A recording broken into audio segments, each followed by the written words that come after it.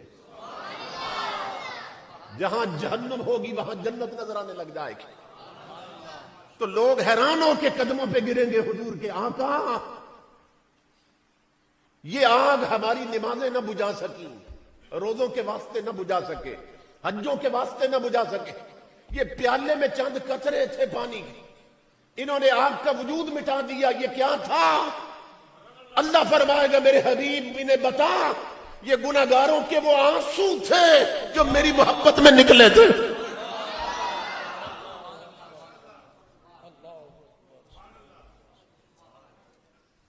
ہر وقت کا حسنات تمہیں برباد نہ کر دے، تنہائی کے لمحوں میں کبھی رو بھی لیا کر، کیونکہ رونا دل دی میل گواوے تے وچھڑا یار ملاوے، رونا دل دی میل گواوے تے وچھڑا یار ملاوے، اور قسم خدا دی روون والا کدی نہ خالی جاوے۔ رونا سیکھو، ہماری آنکھیں رونا بھول گئی، ہم اتنا ہنسے کہ رونا بھول گئے۔ جس طرح آج اعلان ہوئے نا، جلسہ ہو رہا ہے، لوگوں کو دعوت دی گئی، اعلان ہوئے کہ مسجد میں تشریف لائیں، اگلے زمانے میں اسی طرح لوگ ایک دوسروں کو دعوت دیتے تھے کہ آج مل کے بیٹھ کے اکٹھے روئیں گے، رونے کی دعوت دی جاتی تھی کہ آج خدا کی محبت میں روئیں گے، اس کے خوف میں روئیں گے، اس طرح دعوت دی جاتی تھی۔ حضرت رابعہ بصری ہیں عورت مگر بڑے بڑے مردوں کو پیچھے چھوڑ گئی، اس طرح روئی، اس طرح تڑپی کہ کئی 100 رکعت نفل پڑھ کے رات کو سویا کرتی تھی۔ رابعہ اس لیے انہیں کہتے ہیں کہ یہ چوتھے نمبر پہ پیدا ہوئی تھی، 3 بہنیں اور تھیں، یہ چوتھی تھی، تو اس لیے رابعہ کا معنی چوتھی ہے، تو ان کا نام تھا رابعہ۔ تو شادی کر دی گئی، خامد نے دیکھا کہ رابعہ ہر رات غسل کرتی ہے، وضو کرتی ہے، اور آ کے مجھے کہتی ہے کہ میرے سرتاج میرے لیے کوئی حکم ہے تو اسے پورا کرو۔ خامد کہتا ہے میں کہتا ہوں نہیں، آرام کرو، تو پھر یہ کنڈی لگا کے کمرے میں گھس جاتی ہے، یہ کیا کرتی رہتی ہے؟ خامد نے ایک دن ٹو لگائی، جب آواز سنی نا دروازے کے ساتھ کان لگا کے، تو رابعہ رو رہی تھی، مولا تیری بے نیازیوں کے قربان جاؤں، جسم ایک بنایا اور مالک 2 بنا دیے۔ خامد بھی میرا مالک ہے، تو بھی میرا مالک حقیقی ہے، بتا اس کی مانوں یا تجھے مناؤں؟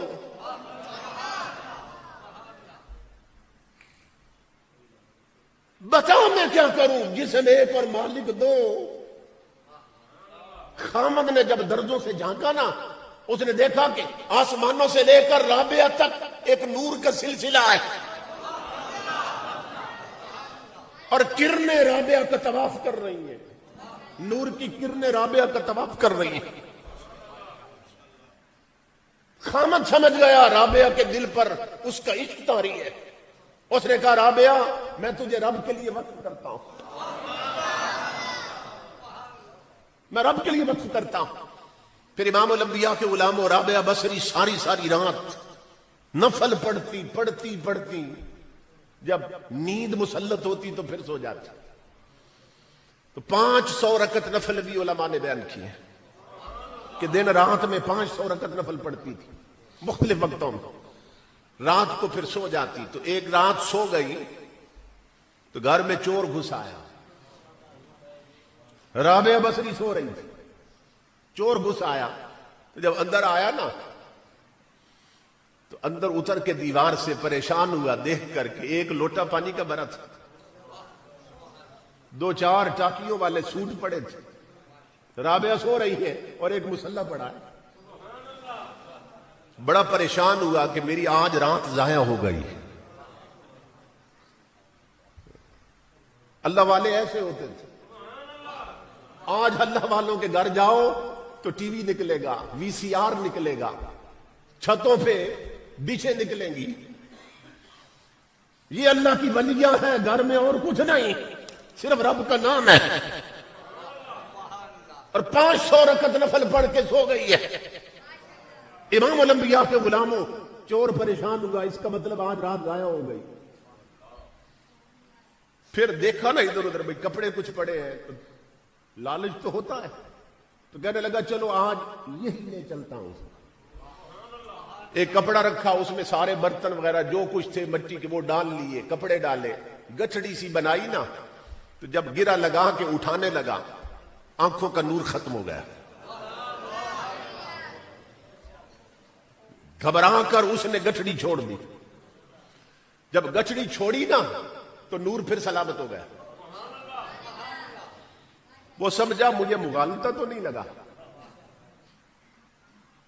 یہ آنکھوں کے آگے اندھیرا آ گیا تھا, میں سمجھاؤں نور چلا گیا.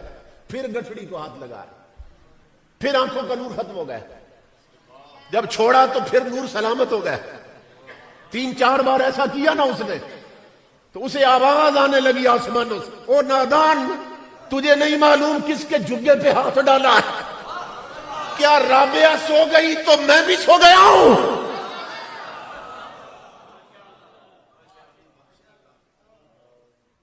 تجھے نہیں معلوم, وہ رو رو کے سوئی ہے, وہ نفل پڑھ کے سوئی ہے, وہ سجدے کر کے سوئی ہے.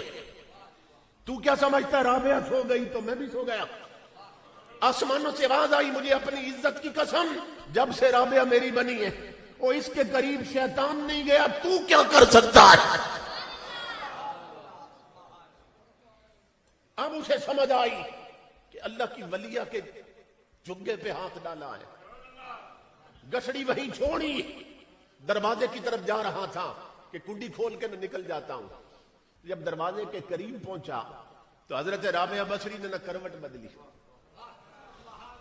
کروٹ بدلی اور پیچھے آواز دی, فرمایا او بیٹا, وہ خالی آیا تھا, خالی کیوں جاتا ہے؟ ولی تو پھر لجپال ہوتے ہیں. کہا خالی آیا تھا, خالی کیوں جاتا ہے؟ پیچھے مڑ کے دیکھا, اچھا جان گئی ہو. کہتا تیرے گھر میں تھا کیا جو لے جاؤں؟ کہتا یہاں تھا کیا جو لے جاؤں؟ رابعہ بصری اٹھ کے بیٹھ گئی, فرمایا ادھر آ, وہ میرے گھر میں تو کچھ نہیں, لیکن میں تجھے آج ایسا دروازہ دکھا دیتی ہوں جہاں سے جو مانگو گے ملتا رہے گا.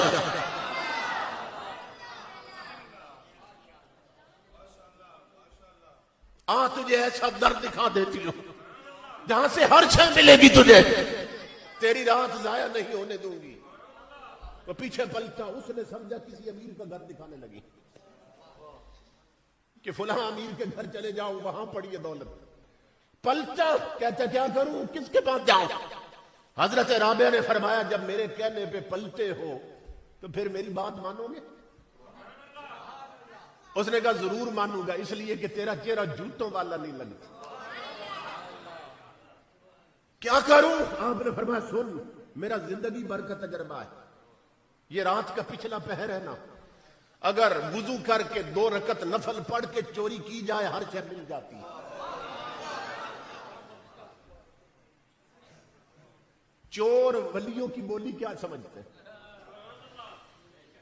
فرمایا میرا تجربہ ہے زندگی بھر کا کہ اگر اس وقت رات کے پچھلے پہر 2 رکعت نفل پڑھے جائیں نا تازہ وضو کر کر, تو سب کچھ مل جاتا ہے. کہنے لگا مجھے تو وضو کا طریقہ نہیں آتا. فرمایا میں کرواتی ہوں, میں بتاتی ہوں, لیکن تو مان میری. اس نے کہا مانتا ہوں. آدھی رات کو چور کو وضو کروا دیا. سمجھ رہے ہیں؟ کہنے لگا اب کیا کروں؟ فرمایا 2 رکعت توبہ کی نیت کے نفل پڑھو, اور اپنی چادر بچھا دی رابعہ نے کہ اس پہ آ جاؤ اور کھڑے ہو جاؤ, توبہ کی نیت سے نفل پڑھو. جب چور نے قیام کیا, رکوع کیا, سجدے میں گیا نا, رابعہ کی چیخ نکلی, اوپر دیکھ, عرض کی ہے رب مصطفیٰ میں تیری کمزور بندی ہوں. یہاں تک مجرم کو لانا میرا کام تھا، اب قبول کرنا تیرا کام ہے.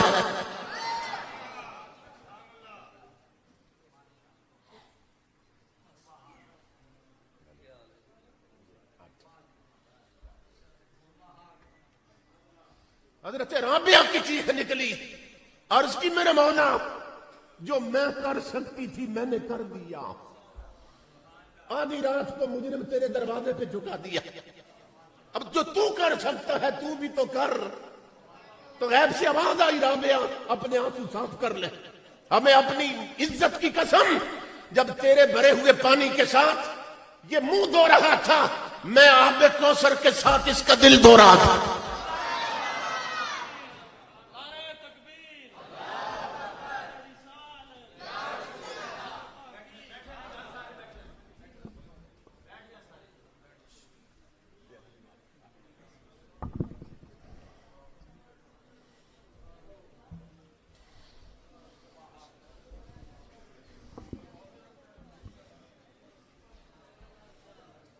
رابعہ آنسو صاف کر لے، نہ رو، پریشان نہ ہو. تیرے بھرے ہوئے پانی کے ساتھ جب یہ منہ دھو رہا تھا، میں آب کوثر کے ساتھ اس کا دل دھو رہا تھا. اور رابعہ خوشخبری سن لے، یہ جھکنے سے پہلے چور تھا، اٹھنے سے پہلے ولی بنا دوں گا.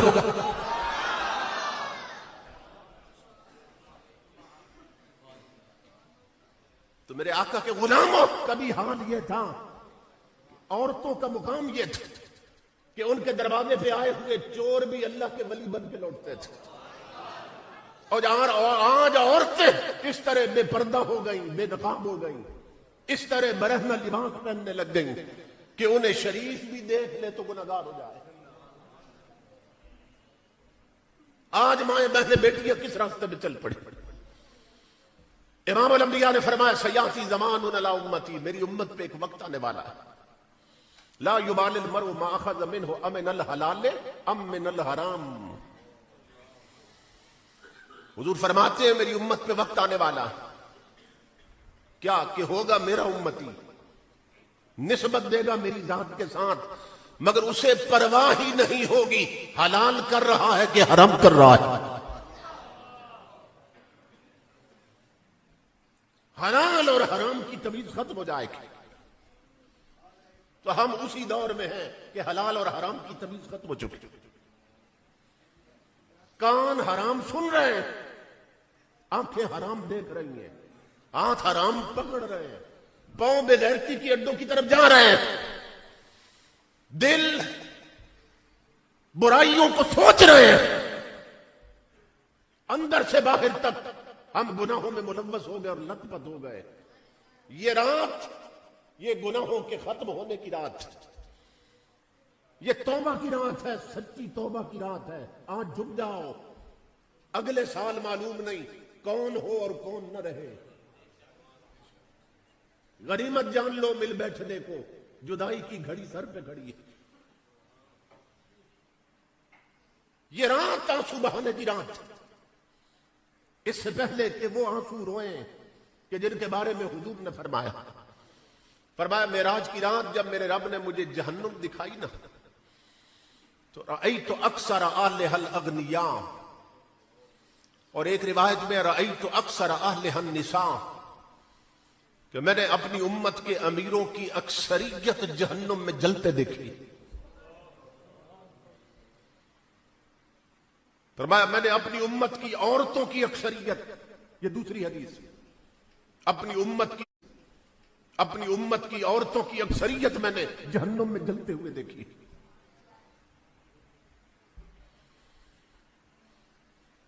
یہ آج کی رات بنی اس لیے ہے کہ ہم مانگیں اور وہ معاف کر دے، ہم روئیں اور وہ قبول کر لے. کیونکہ ویسے تو آپ علماء سے سنتے رہتے ہیں کہ ہر رات کے پچھلے پہر اللہ رب العزت نا پہلے آسمان پہ نزول اجلال کرتے ہیں، آسمان دنیا پہ. یہ حدیث پاک میں ہر رات کے پچھلے پہر اللہ رب العزت پہلے آسمان پہ جلوگر ہوتا ہے اپنی شان کے مطابق، اور چند منٹوں کے لیے یہ رحمت کی دکان کھلتی ہے. یوں سمجھ لیں. اور آواز آتی ہے کوئی بخشش مانگنے والا جس کو بخش دیا جائے, ہے کوئی رزق مانگنے والا جسے رزق دیا جائے, ہے کوئی شے مانگنے والا جس کو عطا کیا جائے. تو ہر رات کے نہ پچھلے پیر چند منٹوں کے لیے یہ دکان کھلتی ہے, پھر بند ہو جاتی ہے.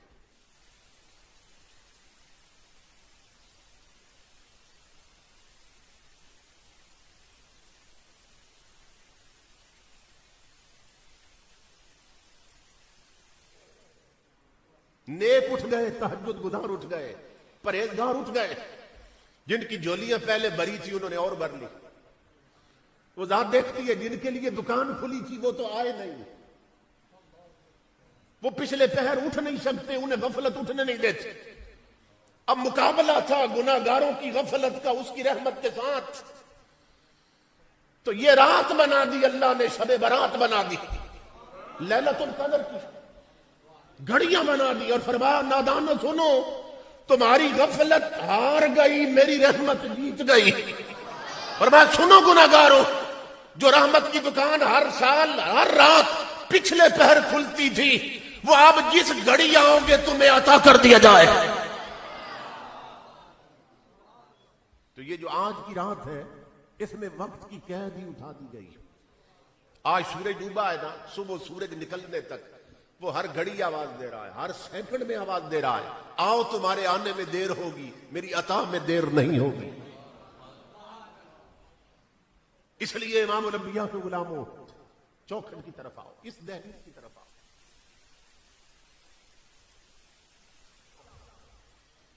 محدثین لکھتے ہیں, اور داتا صاحب نے بھی لکھا اپنی کتاب میں, کہ ایک شخص اتنا گناہگار تھا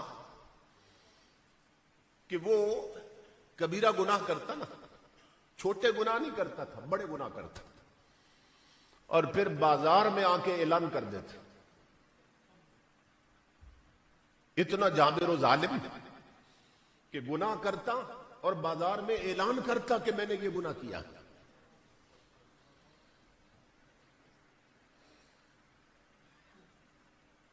ستر بار اس نے کبیرہ گناہ کیا, اور 70 بار یہ اعلان کیا اس نے بازار میں. اور پھر جب گھر جاتا نا, رات کو جب سونے لگتا تو چراغ گل کرتا نا, تو پھر قبر کی تاریکی یاد آتی, تو پھر سر پہ ہاتھ رکھ کے عرض کرتا مولا معاف کر دے, پھر گناہ نہیں کروں گا, تیری قسم کھاتا ہوں, معاف کر دے, پھر گناہ نہیں کروں گا. صبح اٹھتا پھر گناہ کر لیتا, پھر بازار میں اعلان کرتا. 70 بار توبہ کی اس نے, اور 70 بار ہی توبہ توڑ دی اس نے.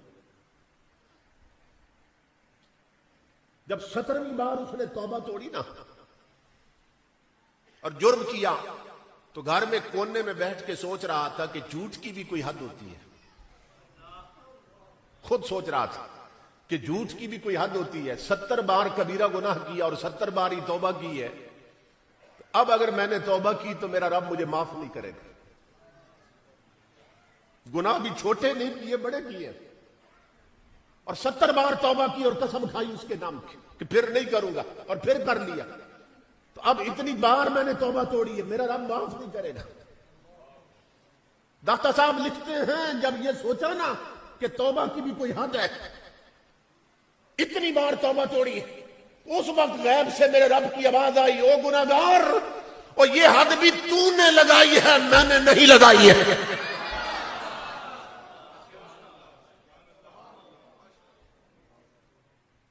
کون اپنے گناہوں کا سوچنے والے سن, یہ 70 بار کی حد بھی تو نے لگائی ہے, میں نے نہیں لگائی. تو آواز آئی, مجھے اپنی عزت کی قسم, اب بھی اٹھ کے آ, میری رحمتیں تیرا استقبال کریں گی.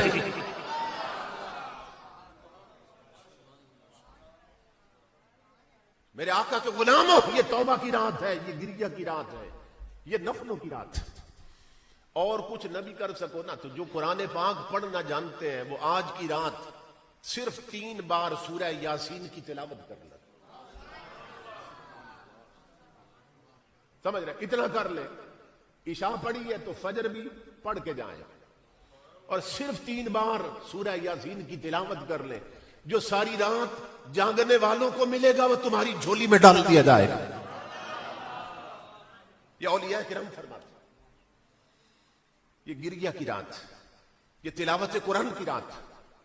قرآن اگر پڑھ سکتے ہو تو پھر قرآن کی کسی سورت کی تلاوت کر لو، کیونکہ اللہ کے گھر میں آئے بیٹھے ہو، کچھ نہ کچھ تو کرو. کرو گے تو جھولی بھرے گی. میں نے تو یہاں تک اس کی رحمت کے بارے میں پڑھا کہ ایک بندہ تھا قرآن پڑھنا نہیں آتا تھا اس کو.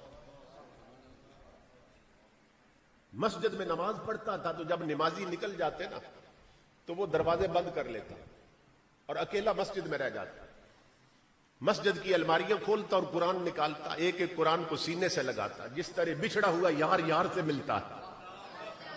چومتا، آنکھوں پہ رکھتا، سر پہ رکھتا، جپھے مارتا قرآن اور کہتا مجھے یہ تو نہیں معلوم تجھ میں کیا لکھا ہے، مگر یہ تو مجھے پتا ہے کہ تیرے لفظوں کی کئی بار میرے نبی کے لبوں نے تلاوت کی ہے. یہ تو معلوم ہے تو میرے نبی کے دل پہ اترا ہے، تو میں تجھے سینے لگا دوں، مجھے مل تو صحیح. ملتا اور پھر کیا کرتا؟ پہلا صفحہ کھولتا اور کالی کالی سطریں تو سب کو نظر آتی ہیں نا، تو کیا کرتا؟ سطروں پہ نہ انگلی پھیرتا، ایک سطر پہ، دوسری پہ، تیسری پہ، تو ہر انگلی پھیرتے ہوئے زبان سے تلاوت کیا کرتا؟ کہتا یہ بھی حق ہے، یہ بھی سچ ہے، یہ بھی حق ہے، یہ بھی سچ ہے. سمجھ رہے ہیں؟ 15 دنوں کے بعد، مہینے کے بعد انگلی پھیر کے قرآن ختم کر دیتا. پھر آتا، پھر پہلے صفحے پر انگلی پھیرتا، یہ بھی حق ہے، یہ بھی سچ. 30 پاروں پر یہی کہتا، یہ بھی حق ہے، یہ بھی سچ. لوگ مذاق اڑاتے تھے کہ یہ بابا کیا کرتا ہے، پڑھنا آتا نہیں اور انگلیاں پھیرتا ہے. تو جو مذاق اڑاتے تھے نا وہی بیان کرتے. جب وہ بزرگ فوت ہو گئے، جنازہ پڑھایا ہم نے، اور جب میت اٹھا کر لے گئے نا قبر کی طرف، تو کہتے اللہ کی عزت کی قسم، اس کی میت قبر میں بعد میں اتری ہے، قبر کی ہر دیوار پر قرآن پہلے کھلا ہوا.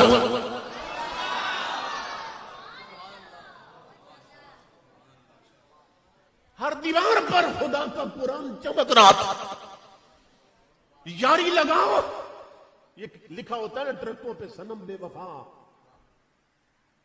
لکھا ہوتا ہے سجن بے وفا.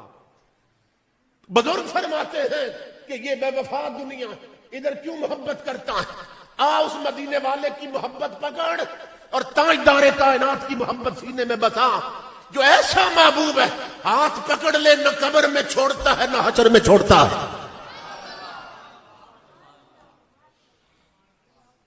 تو اس دہلیز پہ اترنا سیکھو.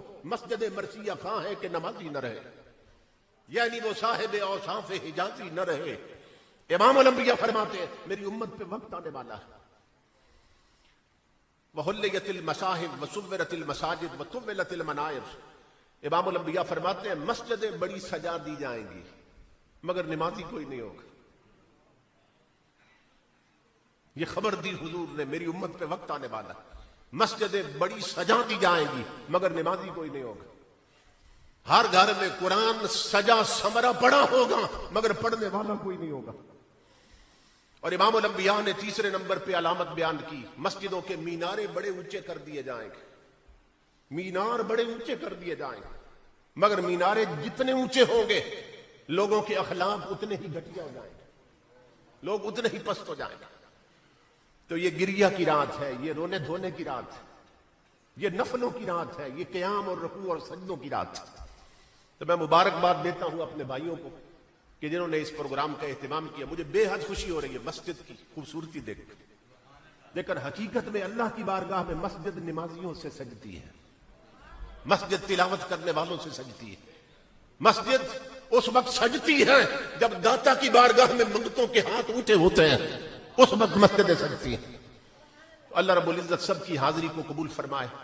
علماء مشائخ تشریف لائے، اللہ سب کا آنا قبول کرے اور ہم سب کو حضور صلی اللہ علیہ وسلم کا عملاً غلام بنائے. وما علینا الا البلاغ.